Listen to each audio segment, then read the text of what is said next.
everyone. Welcome back to the Psychedelic Entrepreneur Medicine for These Times. Today, I am so excited and honored to share with you one of my clients, Jonathan Schecter. Thank you so much for being with us.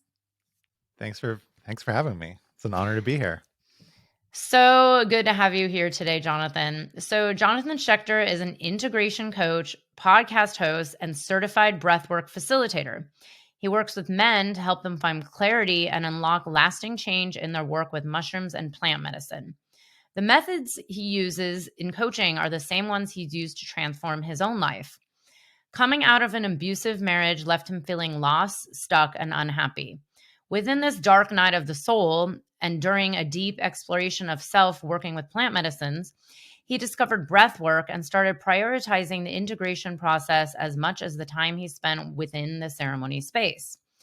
Looking inward and asking himself what would have helped at the beginning of his own journey led Jonathan into service as an integration coach and breathwork facilitator, as well as launching the Vital Point podcast, which centers on different practices for personal transformation and growth. And we have all of Jonathan's links right here in the show notes. You can follow his podcast. You can check him out on Instagram and YouTube. Jonathan, I know I've heard a pretty bit, a fair amount of your story, but I would love the audience to hear, what led you to the path of being of service, of medicine, and really I'm curious, what kind of career path have you had?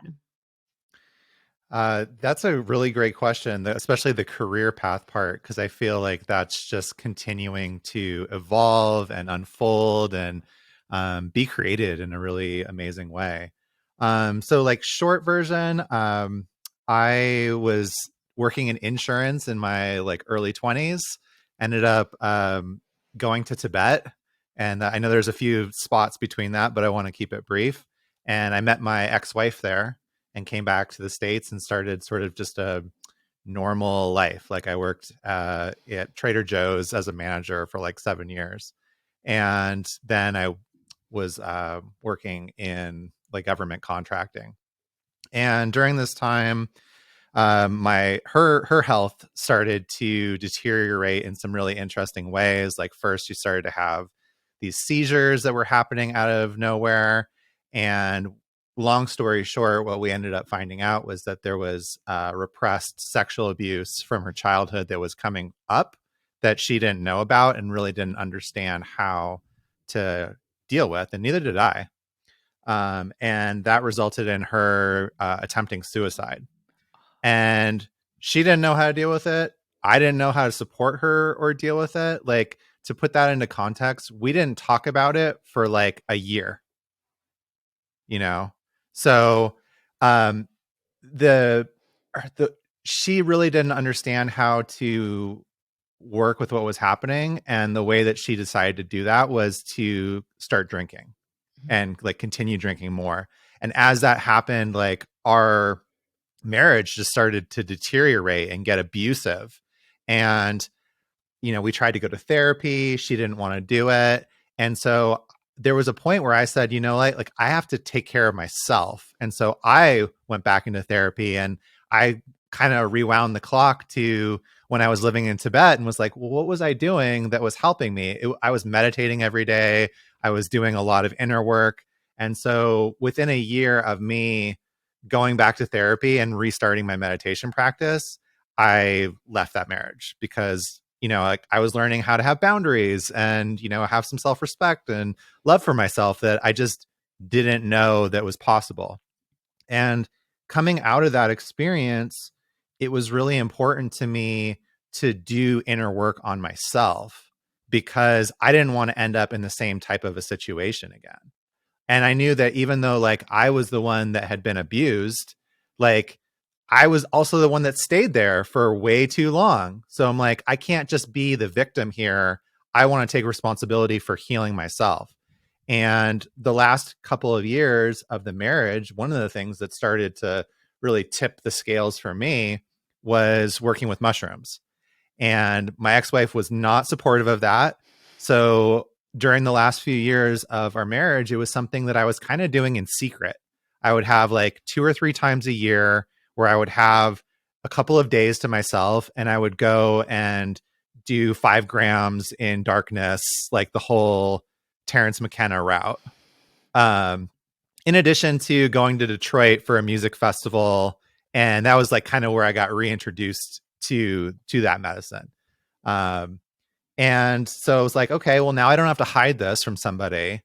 So I'm going to do some work. And, that was a lot more mushroom journeys. And then that led into working with ayahuasca. And like you said in the intro, I got to this place where I was like, I need integration because there was so much stuff that was coming up. Like the way that it felt to me was that I was thawing out because I had been drinking. I had been using food as an escape and like a coping mechanism. I was, using cannabis every day. And so like, as I started to do diets and just change as a result of what I wanted to do and what I needed to do to sit with the medicine, like there was all this stuff that just started bubbling up that all of a sudden I had to deal with. And so in terms of like getting my integration process started, one of the things that like came really early on was doing ice baths. And as a sort of a complement to that, the Wim Hof is like the I call it the gateway drug of breathwork because so many people discover breathwork through that. So it was like cold exposure. Oh, what's this breathwork thing? And at first I didn't believe it. And actually my dad, when I was like in a teenager, my dad tried to sit me down and was like, I know you're like taking acid and like doing God knows what else, but like you could get a lot higher doing breath work. And I was like, Dad, you don't know what you're talking about, like whatever. I'm not listening to that. But I started experimenting with breath work and was like, oh wow, this really is a really deep practice. And so initially it was like me using it for integration, using it to try to get back to the spaces I was going to in my medicine work and really just trying to figure it out. Like, cause it was so transformative and I knew that there was a lot of potential there, but I just didn't understand. Like I'd never started a business before, like I've always worked for somebody else. I had a show, like a radio show that I did in my early 20s, but that's about it, So, yeah, I was like, how do I get what's in my head? How do I get that to other people? How can I like be of service? How can I create a business around this? And I was trying out a lot of different types of breath work, and I ended up discovering neurodynamic breath work. And from the first session that I did, it was actually really hard for me to focus on the breathwork experience because everything that was happening in the external that was like coming at me in terms of the music, the container, the breathing itself was everything that was like in my head that I had been trying for months to try to like articulate and figure out how am I going to get this out. And so I was just overwhelmed, like, oh my God, this is incredible. And like during the breath work, I was getting all these downloads about what I was supposed to do and how it was supposed to unfold.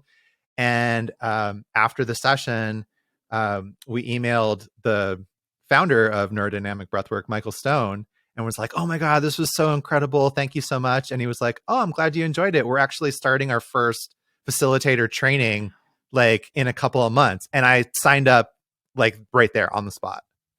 Like there was no hesitation, no doubt. I'm like, oh, this is what I'm supposed to be doing.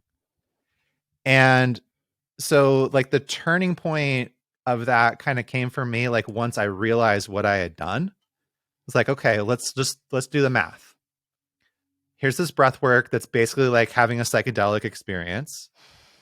And for the next 6 months, I'm going to be doing this breath work at least once a month, or I'm sorry, once a week. If somebody had come to me and said, hey, do you want to like have a major psychedelic like experience once a week for the next 6 months? Like I would have been like, hold on a second. Let me back up a few steps. But I had already committed to this. And I was like, okay, well, I need to really start taking my integration a lot more seriously if I want to get the benefit out of this program. Because like, just like you, like I've been working with psychedelics like recreationally, right, since like a teenager. Mm-hmm. And reflecting back on it, like how much of that have I been able to integrate when I wasn't thinking about integration? Not too much. You just end up having these amazing experiences and uh, things that might form a little bit of a memory, some sort of a blip, but they're not having the transformational like impact that doing intentional work is. So that was like really where I was like, okay, I gotta change. And that continued to open up a lot of different things for me, including, coming to work with you. I love this story. You said so many gold nuggets, including what you just said about the integration and getting the actual transformation from it. Because it's true. It's like I look at my life. I mean, I just said this to someone the other day. I look at my life as like before integration and after, because Mm, before, even when it was like ceremonial and intentional, it was definitely not as impactful. It was still powerful, but the lasting results and the takeaways and the whole point of working with these medicines in the first place, they didn't stick as well. And if anything, I've actually been doing integration on some of these like really old experiences where, especially when we were younger and it was like kind of just recreational, it was like I just would move on to the next thing, or whatever, right. like, and it's interesting because things have come up over the years where it's like, well, wait a second, I have never really given this any integration, even if it Mm-hmm. was from 25 years ago. And, certain things had a lot of impact. Yeah. What else I really love that you said too was when you were saying, you went to take your life in your own hands, meaning, when you had to leave the marriage and take care of yourself and do the inner work, you said something so important that I think a lot of people miss is this idea that, like our souls will continue playing out the same patterns over and over and over and over if we don't do something about them. Yeah. And it's so good that you had that insight. And this is, I've seen this all the time where it's like, it is so easy to just go and, move on to the next thing or take another psychedelic or whatever it is. But it's like the integration and the day to day, the meditation, the care, the non psychedelic or the other non ordinary states. This work is just as important, if not, I think more important. Like I think integration is like a daily thing. It's not just like you have a session and that's it. So that's interesting. I really love this story. So then, tell us a little bit more about how you help people now. And, because I know when you first joined my program, you kind of had one idea, and I think now you've shifted to focus more on men. Tell people a little bit about how you help men now. Yeah. So right now, the coaching that I'm doing, so there's been sort of an arc, and that the beginning of that arc was breath work. And then when I joined your program, it was how do I start talking about plant medicine and psychedelics, which was something that I was really afraid to talk about.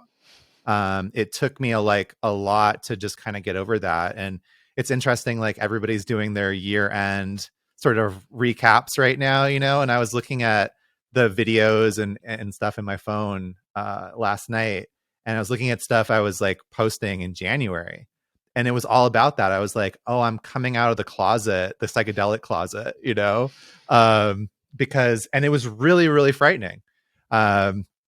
So I think during the year, it was like, okay, how do I, at first it didn't seem very integrated. Like I'm like, okay, I have this breath work on one hand and I have this integration coaching on the other, but it was like, how do I merge them?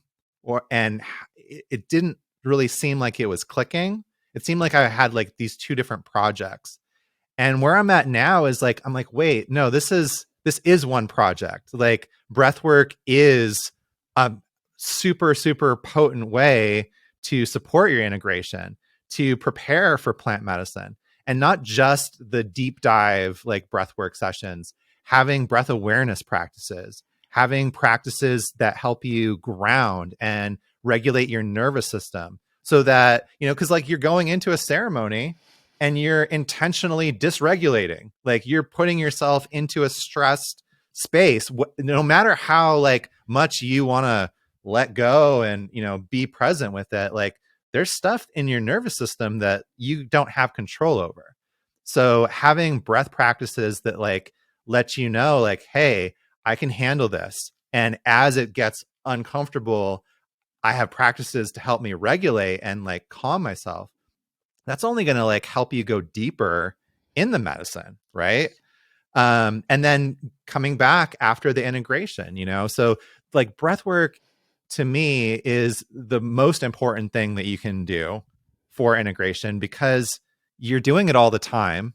You have the resource all the time if you know how to use it, and it's this gift that keeps on giving, really. Like I came out of my breathwork training program and I was like, okay, like transformational breath work where, people can have this psychedelic experience just breathing. Like this is what breath work is. And the last couple of years have been this discovery of like, no, it's so much more. And like adding that practice to my own life and now like helping other people with it. So my coaching right now has a big element of those breathwork aspects in it, awareness practices, somatic practices. So having awareness of your mind, having awareness of what's happening in your body, functional breathwork so that you can calm your nervous system down, which builds resilience, which helps you deal with discomfort, and also like helps you learn, some really important skills for working with plant medicine, like how to trust the process, how to surrender and not I surrender giving up, but like just being with whatever's happening and allowing yourself to be with whatever comes up. Like the way past is through, right? You can't go around it. And to, kind of to bring it back to what you were saying before, it's one of the things that I've learned in my plant medicine work is like the things that I avoid just keep coming back. And that's why integration is so important, right? Because like you're just going to keep coming back to the same lesson until you get it. It's not like you can go around. It's just going to come back around in a different way, in ceremony, outside of ceremony. It's one of the things like when my breathwork clients, like sometimes there's been times where they're like, oh, I'm really having a struggle dropping in. Because one of the things about breathwork that's I find really interesting is in compared to plant medicine is like with plant medicine, you have this spirit of the medicine that's like helping you out, right? It's like you have to let go, you have to trust, but the medicine's there to help you. There's like that there's that meme, I'm sure you've seen it, of like somebody standing on a cliff. Oh, yeah. And there's like a hand behind them that says ayahuasca, and then there's like another hand underneath the cliff that says ayahuasca. Well, with breathwork, you don't have that. You're just standing on the edge of the cliff being like, okay, I got to jump. And if you're not used to that, it can be really challenging. So the first thing that I ask people when they're in that space is like, well, where else does this come up in your life? Because they're like, I'm feeling really frustrated about blah, blah, blah, or like I'm feeling really angry, like, and I'm really having trouble sitting with it. 9 times out of 10, those emotions or that block is something that they're experiencing in other parts of their life as well.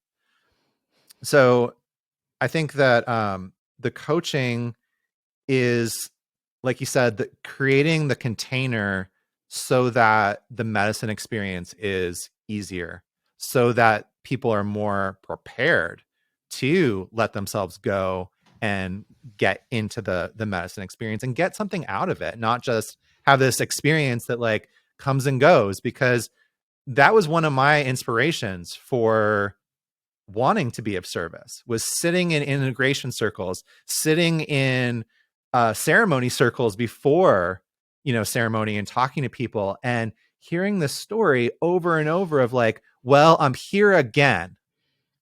I'm here for another ceremony because that thing that I've been working on for so long hasn't changed. you know? And there's some frustration in that, you know, there's this cycle that people go through. They come out of ceremony and it's like all love and light and you've got that afterglow and everything's great. Well, if you're relying on that and you're not doing anything to keep that and it fades and you're back to like being stuck in a situation that you're not okay with, going back to a job that you're not happy in, being in a relationship that you're not cool with, all those things, then that can be really frustrating because you're like, damn it, I'm here again. Like, how do I get out of this cycle? And it's like, okay, well, what are you doing outside of ceremony? Like, how are you preparing for the ceremony? What sort of practices are you doing every day to bring that sacredness in? You know, like there's this great Joe Dispenza quote I always think of where he's like, it's great to sit down and meditate for 30 minutes a day, but what are you doing for the other 23 and a half hours? You know, so it's if it's totally different than that meditation experience, that 30 minutes isn't going to have that much impact. And ceremony, plant medicines is no different. I'm so glad. I'm sitting here cracking up because this is the same thing I went through, just watching people in my own community, you know, and also with myself. But really, I started witnessing it in other people because I luckily like jumped into integration very early on because I did start noticing like, well, wait a second, I've done all this medicine and like, why is shit hitting the fan constantly? You know, and like I noticed the loops. Yeah. One of my good friends who introduced me to this, you know, to ayahuasca in particular, he hasn't been back there in, I don't know, 9 years because he was like, I just can't even deal with these loops anymore. And that's because he was doing absolutely nothing else and he couldn't handle it. And he became scared of it and just ran away. You know, it's like the easiest, ultimate spiritual bypass. But then, of course, everything will come back. And I started noticing that as well. And it's exactly what you just said. You know, breath work isn't just about having this beautiful psychedelic-like journey, but then also to prepare you to have a more useful, helpful journey in itself. Even today, I was telling my trainer, I was like, yeah, I had this really hard ceremony down in Costa Rica recently. And I was like, yeah, I saw my dead body. like no big deal. And it was hard, you know, like it was definitely an unpleasant experience.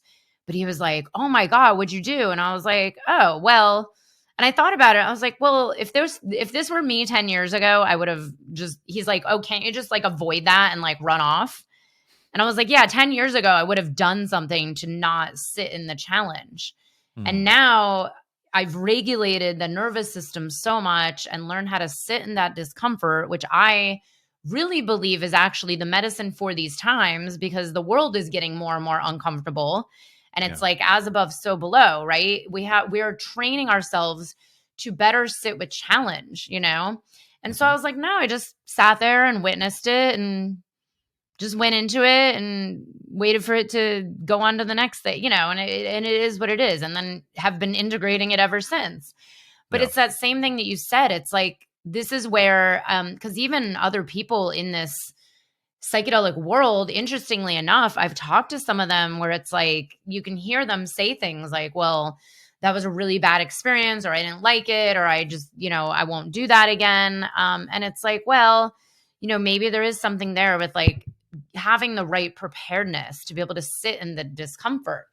And as you said, it's like this coaching that you're doing, you know, it's not just before, during, and after a ceremony or plant medicine work. It's these deeper layers of our lives, you know, like I don't know a human alive that doesn't have some kind of challenge in their life. You know, it's just kind of, it's part of being human right now. And that's where this work really prepares us to better handle these and not let our nervous system take over and like control our lives and, you know, run off into a, you know, road rage or whatever it is, you know, or a nervous breakdown. I mean, we've seen everything these days, or unfortunately, you know, even suicide.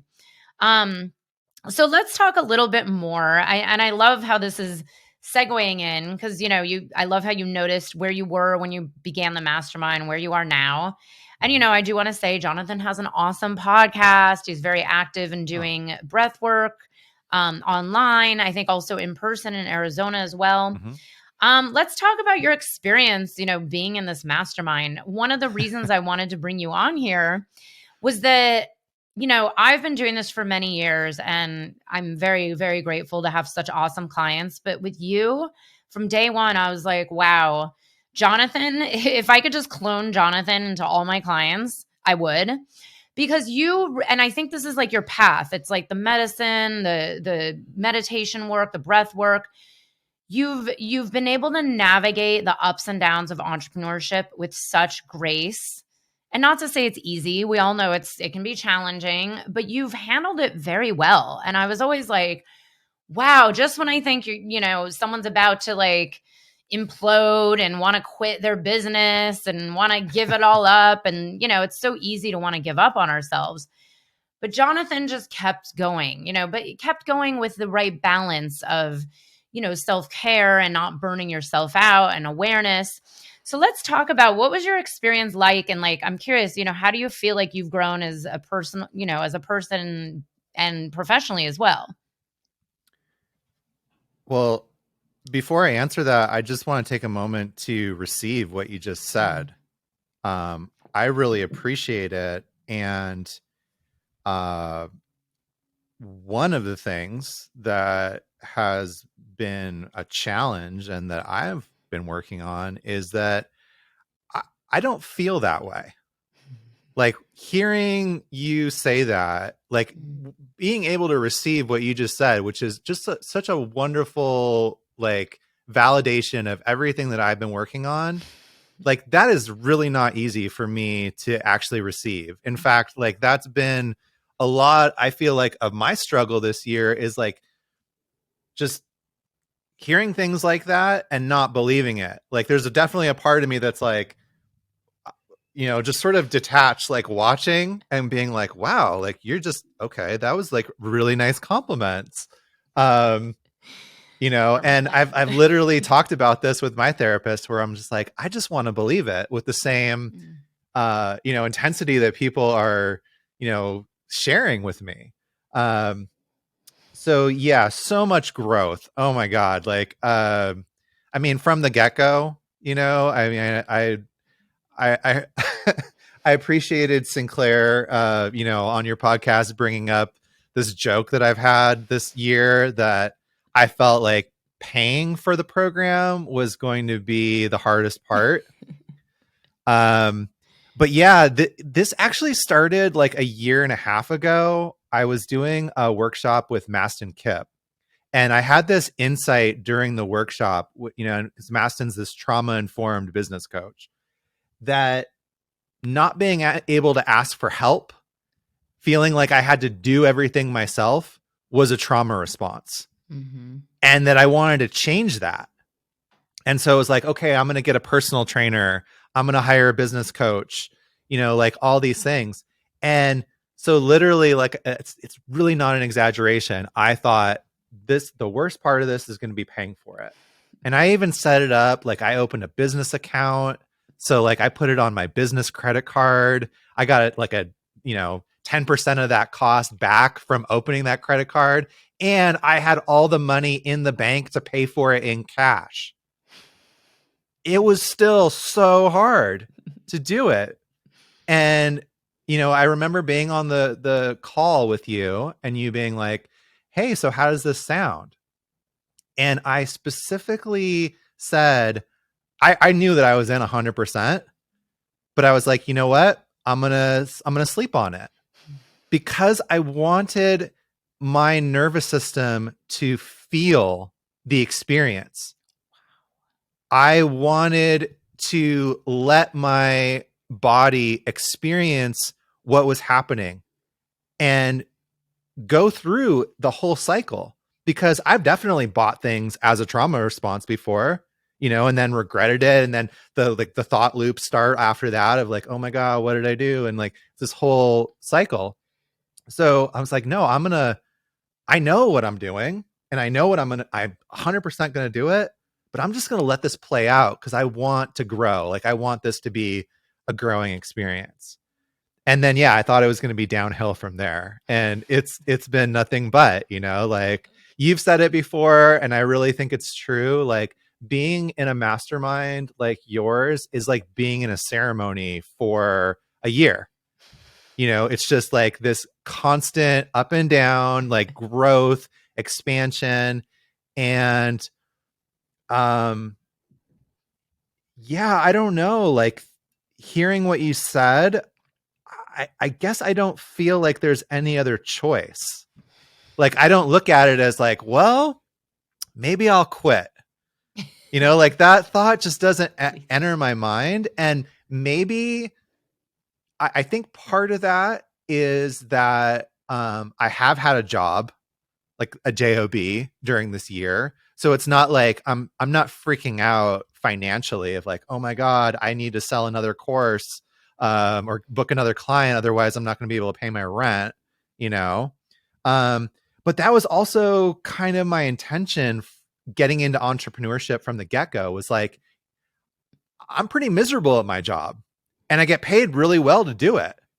So if I want to be miserable doing something to get paid, I might as well just stay where I'm at.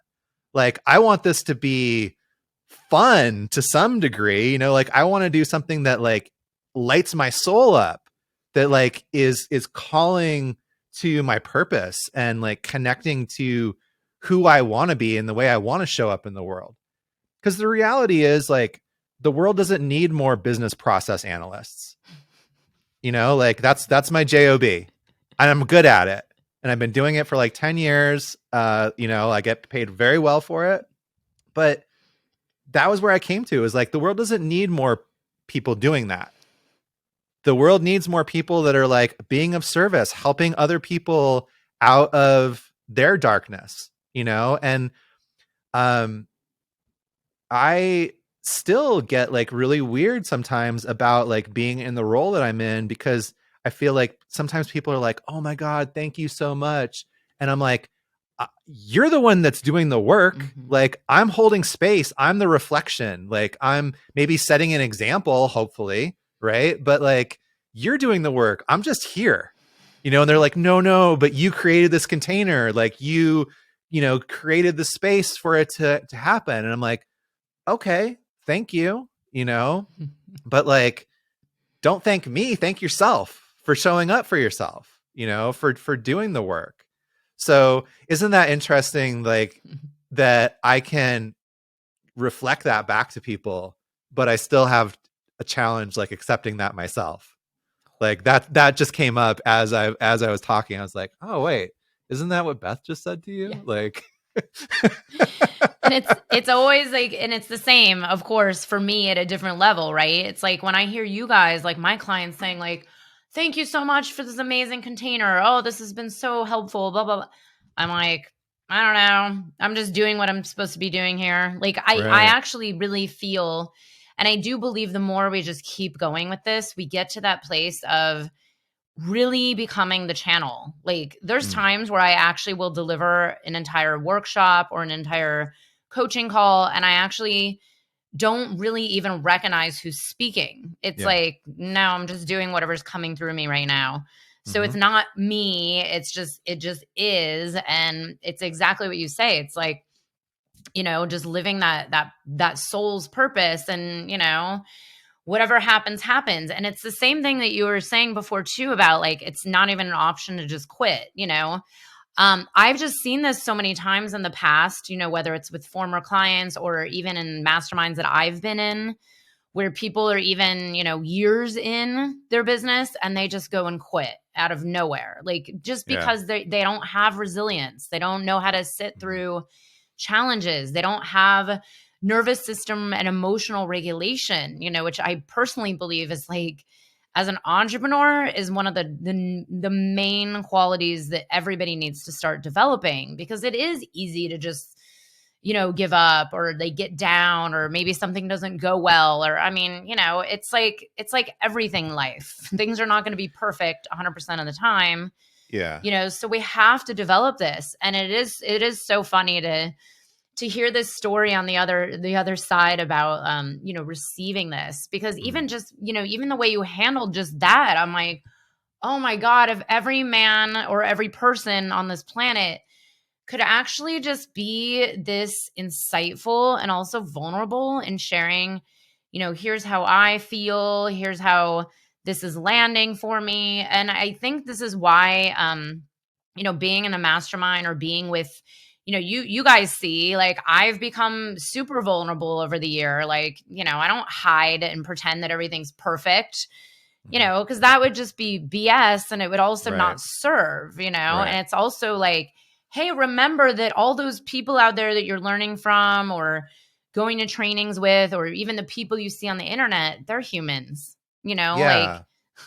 Yeah. I there don't is want to no give, guru anymore. There's no gurus. I don't want to give the impression that like everything's perfect and that I don't have challenges. I mean, I have a ton of challenges. It's what you said is really true. Like I do practice building resiliency. I do practice nervous system regulation, and I do practice connecting and being in my body and allowing those things to come up, like what you have awareness of, you can work with, and you can have curiosity.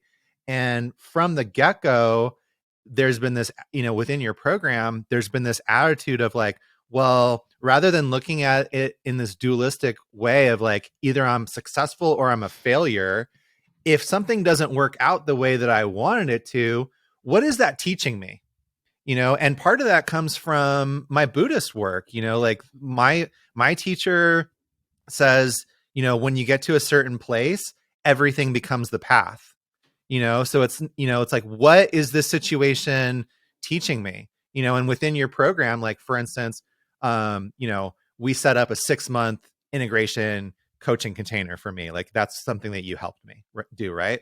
And then I was doing discovery calls, and I got on this call with somebody that was like, I thought would be a perfect, like ideal client, right? And he's like, yeah, I don't want to do a 6-month program. I'm just getting these these insights and these downloads to do breath work. Like I just want to learn breath work.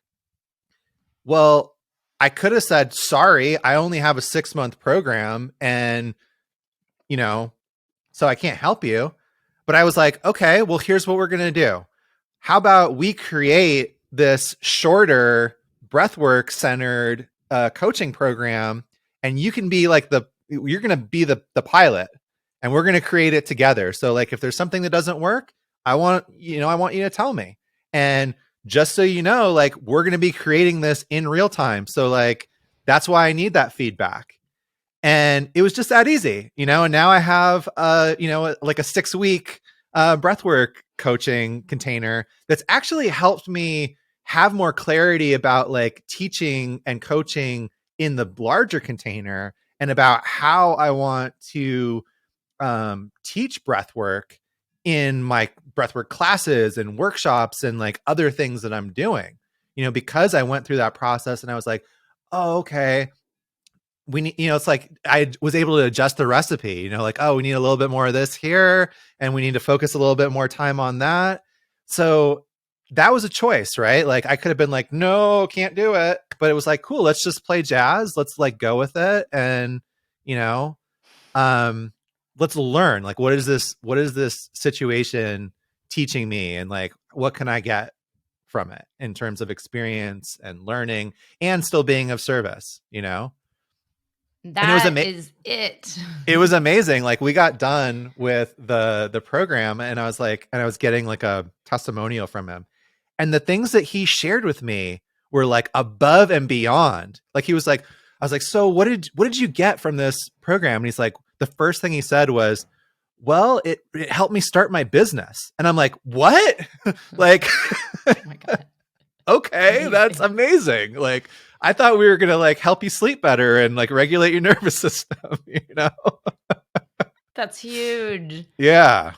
But you said it right there, I really love what you said about like not being in that dual mentality of like success or failure. And that's also my approach. I've always taken everything as a learning lesson. It's for growth. Yeah. And as I've told you and everybody in the program, when you see your business as a lifetime of journey. It's not like this 1 year or 6 months or an income or, numbers game. It's literally just a journey. you Right. know, and if we approach it from this place of like, yeah, we know journeys all have ups and downs. Like, you know, some businesses have great years, some have, you know, some down years. I mean, generally, if you keep on going with your coaching, it will always keep going up because this area is just growing more and more. You know, more and more people need integration. More and more people are Mhm. realizing that it's not just about the psychedelic or the plant medicine, and it's so much more than that. So I love what you said about that. But let me ask one thing, because you know, like you and a lot of other people in the program and a lot of people entering into the new program, it is very normal to have a job job, whether Yeah. it's full time, part time. I had like multiple jobs when I started up my previous businesses, and I always tell people, look, it's actually better. Do not quit until you get to that point where you're like really ready to, or you really want to. Mhm. But I'm curious, you know, have you found that you don't dislike your job as much as you used to? Like, do you feel like running a business makes the job better at all? Or like have your views on your job changed? Oh, definitely. There was this huge transformation around that. Both with the work that I was doing, there was some things that came up during the first convergence call that we did during the mastermind of getting some feedback of like sharing, being like, I freaking hate this job. Like, I can't stand it. And like, I had this narrative that the job was the thing standing in my way. If I only didn't have this job, my coaching business would be to the moon, right? It would be uber successful. And getting this reflection from other people in the mastermind, helped me start to change that narrative. I started on Mondays, which would be, historically like the worst day, right? Because I work in an office hours, I would sit down as I was like booting up my computer and write gratitude. Like, what are the things that I'm grateful for that this job has given me, including being able to afford joining a business mastermind? Like that's freaking huge.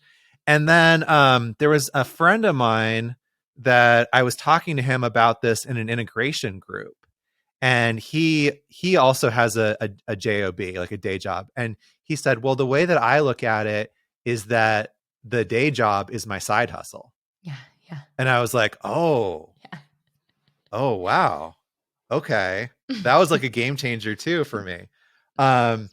So I think overall, with what you just said, the way that like what's coming up for me, or the way that I'm processing it, is that this journey is one of alignment. And we continue to align ourselves and continue to tune the dial of being in alignment of frequency until we get to a place where the job is no longer needed. Now, whether that's financially, whether that's something within you, and not just a job, like anything, right? Like this is manifestation.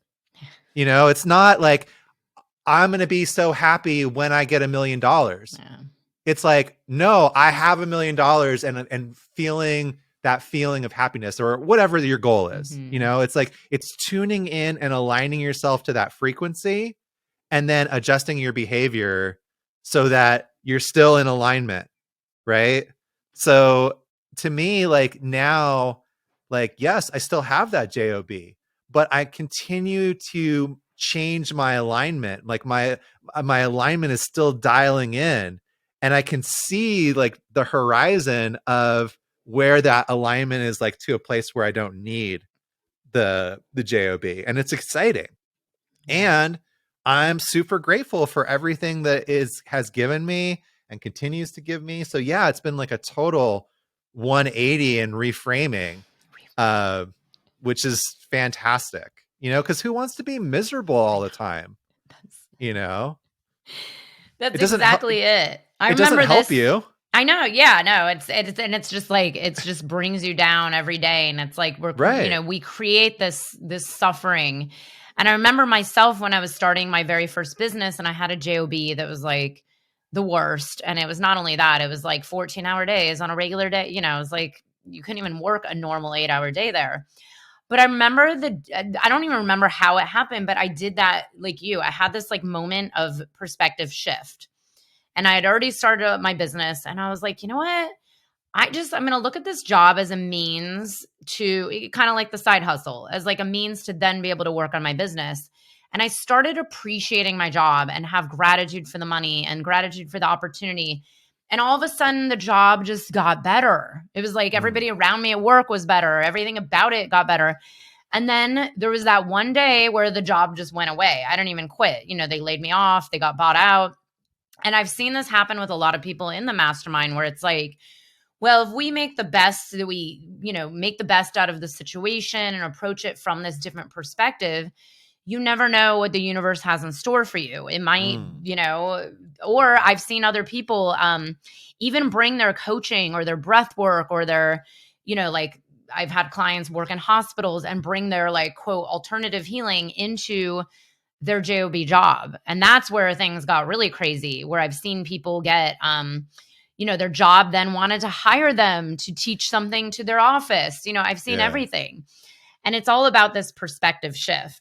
So Jonathan, I want to ask you a little bit about the work that you're doing in your coaching and, people that maybe work with psychedelics or not. But, you mentioned that you help like men find clarity and kind of find their purpose. I'm curious, what is it that people are looking for, and what have you seen out there? Like, what is it that men are struggling with? Mm-hmm. And, how does your work end up helping them on their path? Yeah. So I think that one of the things that I heard repeatedly as I was doing the research, which is part of the mastermind, of like going and talking to clients, potential clients, people that might be ideal clients, and like just being curious and being like, hey, what are the problems that you're having? And, what are the things that you're looking for? One of the things that I heard repeatedly was, I know what to do, but I don't know how to do it. Or like, I know what to do, but I just can't seem to figure out how to start. And it kind of ties back to what we were talking about before, right? Like coming out of ceremony and then being like, wait, I'm back in the square one, and how frustrated that feels. And I like to relate it to exercise. Like, exercise isn't a secret. We all know that exercise is good for us. It's not like somebody's hiding this health secret from you. It's right there.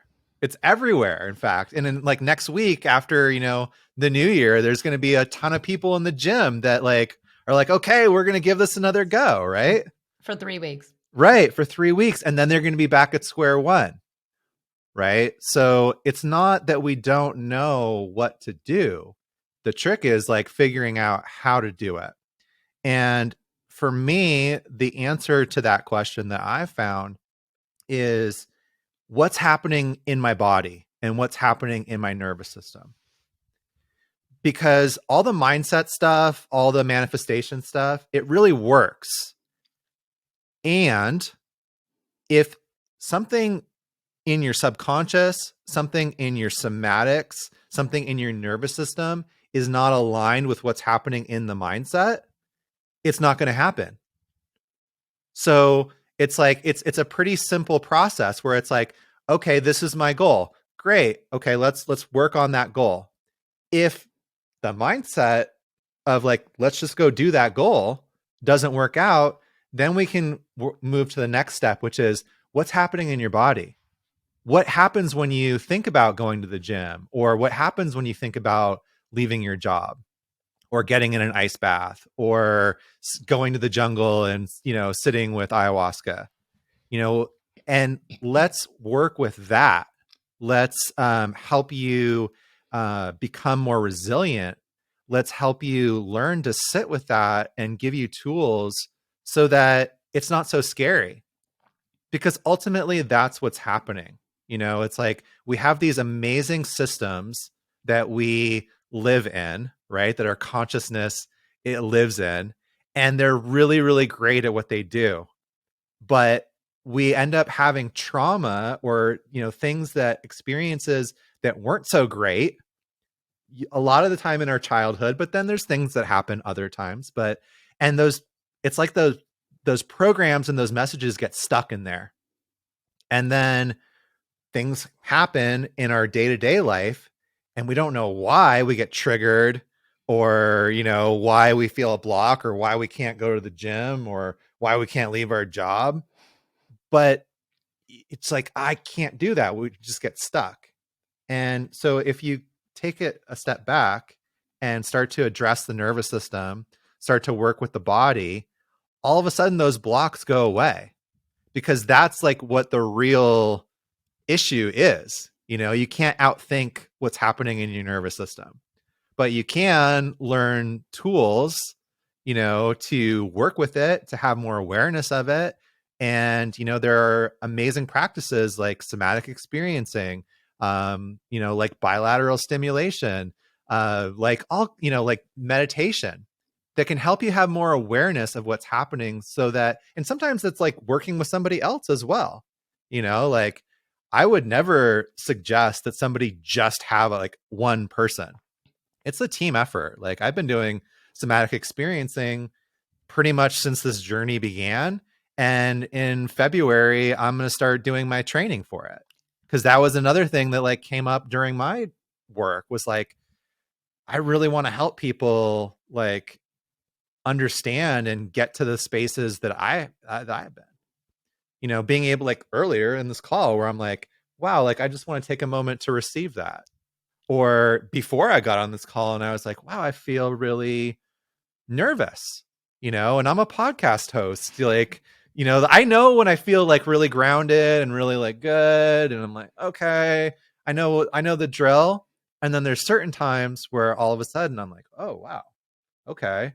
Well, the old me would have just figured out, like, been like, you just got to push through that. Like, don't talk about it. Don't say anything about it. Just, man up. Right. Me now, it's like, hey, I'm going to bring attention to this. Like, I'm going to breathe into it. And if it needs to be brought up, if it needs to be expressed and spoken so that I can work with it better, all the better. I was on this podcast. I did a podcast with somebody this season that was like with Laura Dawn, somebody that I like really look up to in this field of podcasting, of, doing podcasting for psychedelics, and somebody that like inspired me to, when I was thinking about starting a podcast. I was so nervous, and I could feel it like getting worse, like the hour leading up to the, jumping on the call with her. And instead of just doing what I thought I should do, which is just like, don't say this, you got to impress them, and, like all this stuff, I was like, before we hit record, I was like, hey, I just want to like voice this. I'm really nervous right now. Like, I really admire you and you're like an inspiration to me. And I'm really excited to be, and similar to this podcast. Like, I mean, I remember when I started my podcast, like one of the things that like I put in that mind movie, or like, in my vision board, was like, I want to be on Beth's podcast. Yeah.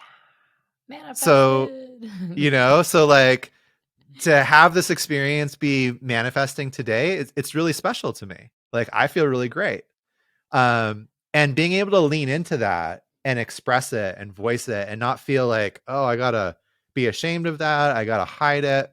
Because as soon as I expressed that to Laura Dawn, she was like, she validated it. She was like, oh yeah, that happens to me too. Yeah. And it immediately started to go away. And I was like, okay, we're back to being a podcast host. Humans. Right. Yeah. It's okay to be a human being. Right. And I know that's like, there's a part of me that's that feels really weird to say that, but it's totally true. Like, it's okay to be a human being. And sometimes we've got to learn that in these different ways. I mean, honestly, I think it's huge for these times that we're in. It's like, there's so much ego running our society, people pretending, wearing the masks, and, like, especially with the world of social media and the internet, and, what we think is real, but it's really not. And it's like, well, wait a second. Those walls are coming down. Everybody's starting to realize like most of it's BS anyways, because we're all human. We're archetypes. We all have problems. We all have challenges. Everyone gets nervous. And I think it's really important that you're teaching this as well. And also, you said something so important that is like, to me, this is the future of psychedelic world, and not just psychedelics, but like literally the healing world of really knowing that you can't think your way through these things. It's not the mind. Yeah. It's stored in the body, and this is actually like the whole age that we're in right now. People are starting to realize that. And, especially in the psychedelic world, there's probably, I honestly, it's come up in almost every interview I've done for, 3.5 years straight, where people talk about, it's not the psychedelic experience, it's, the somatic experience and the integration. And that's what makes the psychedelic experience so much more beneficial. And not just the psychedelic experience, but the day-to-day of life. This is the resiliency of, stepping into your purpose, or figuring out, like you said, like we all know how to go to do things, but everybody's just stuck in that place of like, that response. And this is, Sorry, go ahead. Yeah, no, this is just why the work you're doing is so important. Yeah, to me, like all of this, like the common thread between what we're talking about with plant medicine, with breath work, with somatics comes down to like, how can I connect and be in my body?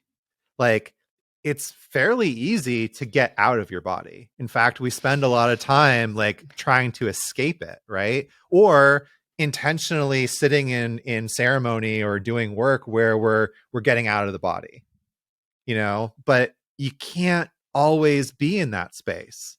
It's about coming home. It's about being centered and like okay with just being in your body and being a human being. You got to have both.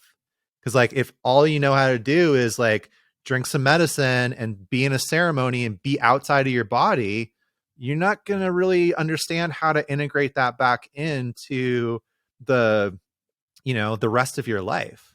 Even though, like, just like we've talked about, the medicines are profound and they're acting in these like really subtle ways behind the scenes, even if you're not intentionally doing some integration, but it's really the integration that creates that quantum leap where all of a sudden it's like, oh, wow, things start to really happen. Yeah, and this is why you must always keep going with this business, because I keep saying the more that psychedelics increase in popularity, which is every day, now that we're getting more, legalization and more therapists, more underground therapists, more ceremonies, people are probably going to learn the hard way. That's how I learned, it was like, okay, I don't want this to keep repeating. What's going on here? And it was the somatic work that finally changed things. And I've said it. I'm like, well, this is going to be so needed, because people are going to realize like, well, wait a second. I just did these mushrooms and it didn't fix all the problems that I thought it was going to. Right. And then they're going to say like, maybe I should take this integration thing seriously. Nothing like getting what you want to teach you that lesson, Oh my God. Hard lessons, but they must be learned. Well, Jonathan, I want to, excuse me, leave some space for you to talk about, what do you have coming up? What are your plans for 2023? I know you do put on some breath work online, and you do some in person and workshops. Yeah. What do you have coming up, and where can people also find you? Thank you. Yeah. So, if you search for Blue Magic Alchemy is the name of my brand. That's all the socials basically have it. I'm the most active on Instagram. But you can also look for beacons.ai/Blue Magic Alchemy is kind of like my landing page right now. I do host a few different breathwork circles every month. Those are like 2-hour containers with an hour of deep dive breath work. I'm also working on my coaching offerings. I still have a 6-month container, as well as that 6-week breathwork intensive that we talked about. And the next thing that I'm kind of working on is a meditation and microdosing course that I'm going to offer as a standalone. But I'm thinking about having some sort of, container that's attached to that when we launch. So yeah, besides for all that stuff, like just continuing the podcast and like it's an amazing thing. Like I feel like I'm still getting clarity and still exploring exactly how I want to work and what I want to do. And and there's been amazing things that have been happening offline as well. Like if you're in the Tucson area, come see me. Like I do breathwork in person. I have workshops and classes that I'm doing on a monthly basis. I just started working at a treatment center doing breathwork therapy, which is really amazing. And then, I have this super niche offering as well within my breathwork community, within neurodynamic breathwork. I do music coaching and mixing for other facilitators. I've been able to turn 20 years of semi-professional and DJing hobby into something that is like a side hustle. There's people that don't understand the technology or need assistance like putting together breathwork music, because let's face it, like there's a lot of people just using Spotify, and that not only is like in a weird area like ethically, but it just it hinders your creativity and like what you can do with the music. So like one of the things that I'm the most proud of, like when people come out of my breathwork experiences, is they're like, wow, that was the best music that I ever heard. And I'm like, oh my God, thank you so much. So lot happening. Wow. Podcasts, breathwork, coaching, all the things. Amazing. Oh, and I love the meditation microdosing. That's amazing, because when you were speaking during this interview, I had this like flash come in where I was like, oh, why isn't anyone doing like Buddhist coaching with psychedelics? Because actually, Hannah McElwain, I don't know if you know who she is. Me and her were talking about it because she's also been on like a very deep Buddhist path, and she's like, I thought about getting together like a Buddhist psychedelic like conference. But I don't know. But I think there's something to be said about like working with the day-to-day of meditation and maybe integrating in microdosing, which I'm a fan of both of them. It's been something that that I've been working with in my own practice for the last year, like combining those things. And I had a goal of launching this course in Q4 of this year. Obviously, we're a couple of days from 2023, so that's not happening. But, a huge reason for that has been expanding in all these other ways. It's like been doing more workshops and just, trying out these other things. And I haven't forgotten about that course. It's still something that I'm like building in the background and is definitely in the forefront of my mind for 2023. And I actually have like a specific I have a waiting list set up for it for like special discounts and some bonus content for the course.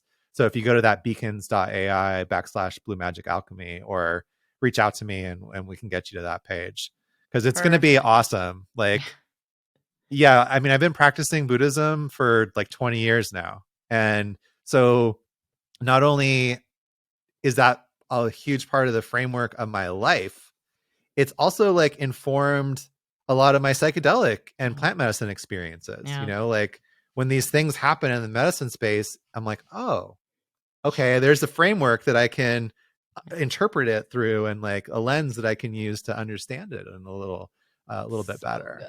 So I'm really excited to have those two worlds blended and offer that course. And just remember, the clarity never ends, because we're always evolving and growing. It's like even I'm like, oh, I feel like there's this thing coming through, and I've kind of, it's been coming through for like a year and a half, 2 years, and I think this year it might launch. Who knows? But this clarity, it's like, clear for today, and we're always going to be evolving and expanding and changing and shifting. And I love how you've taken this program and run with it and stayed the course and done so well. And it was really an honor to have you here. Like, it's just amazing. And yes, I am looking for clones of Jonathan to join the next program. Oh, that's a nice thing to say. And I really, I appreciate everything that you've done and the container that you have. It's like everything is there for you to be successful and to work through the myriad of things that's going to come up. And for you to say that like you feel like I'm a good entrepreneur or that I have some entrepreneurial skills, Oh it my to me gosh. is a huge compliment because like I feel like I've been kicking and screaming every step of the way and it doesn't come very easy to me, you know. So like I'm like, oh, okay, cool. Like a lot of that is the resources that I learned in this program and the Mm, the things that are available to me and like the framework that you have provided so that people can really jump into this and follow their heart and align with that purpose rather than mm, just like there's nothing funnier to me than somebody that's like, oh, I'm going to get into this for money. I'm like, there's a lot of mm. easier ways to make money, like let me tell you. And you're asking for a lot of growth and a lot of like challenge Yep. that doesn't have anything to do with the money side of it, so like those are a lot of the things that I've really appreciated within the mastermind program. Yep. Nothing like the spiritual journey of entrepreneurship. Nothing like it. It's the ultimate ceremony. It never Right. ends. Yeah. Well, Jonathan, it was so great to have you here. Everybody, be sure to check out Jonathan's podcast, follow him on Instagram. You can click on the links right here, check out his program. I can't recommend him enough. And Jonathan, it was such an honor to have you on here and sharing about your story and the work that you do in the world. Thank you so much for doing this important work. It's, this is your medicine, and we definitely need it for these times. Thank you, Beth. Thank you.